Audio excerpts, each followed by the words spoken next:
Agora eu vou demonstrar o teorema do ângulo inscrito. O teorema do ângulo inscrito diz o seguinte: nessa figura, esse ângulo aqui que está no ponto D, na circunferência, ele é metade do ângulo central da circunferência. E o ângulo inscrito é justamente esse ângulo que toca a circunferência. O ângulo inscrito à circunferência. A gente vai demonstrar o porquê que isso acontece, né? Aqui tem um exemplo onde aqui vale 80 graus, o ângulo central, e o ângulo inscrito vale 40, é metade do ângulo central. Para demonstrar, a gente vai ter que dividir a circunferência em duas partes, traçar uma reta passando do D ao A e tocando do outro lado da circunferência, né? Um segmento que vai dividir a circunferência em duas semicircunferências e vai ficar desse jeito. Aí, usando o teorema do ângulo externo, a gente acha que esse ângulo aqui mais esse ângulo aqui, eu vou chamar esse ângulo aqui de alfa, esse ângulo aqui de alfa também. Por quê? Porque aqui vale o raio, né? Esse lado aqui vale o raio, e esse outro lado do triângulo também é o raio. Então ele é um triângulo isósceles. Esse triângulo A, o triângulo ADE, é isósceles. Então, esse ângulo alfa é igual a esse outro ângulozinho. Ambos valem alfa. E aí esse ângulo aqui vale 2 alfa, pelo teorema do ângulo externo.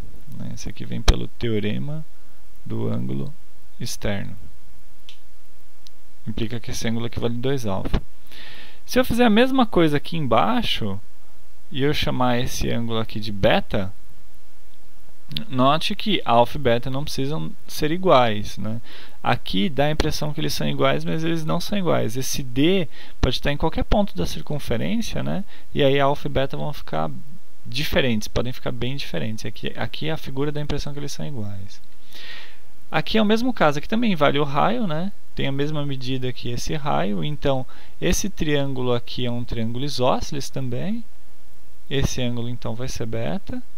E aí esse ângulo aqui é o ângulo externo.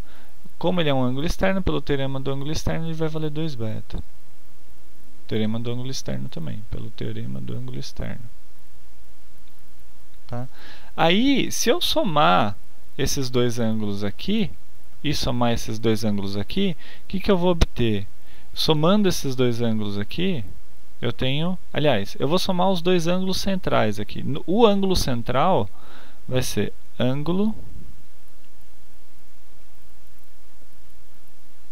central é igual a 2 alfa mais 2 beta, que é esse ângulo aqui mais esse ângulo aqui.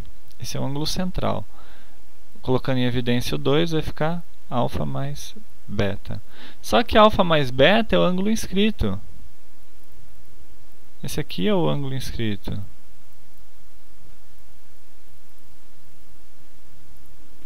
Então está demonstrado.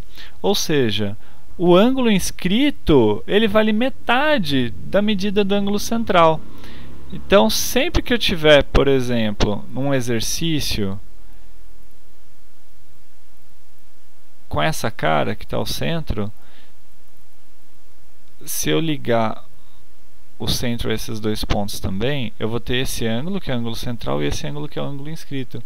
Esse ângulo aqui vai ser o central, ele vai valer 2 vezes a medida do ângulo inscrito.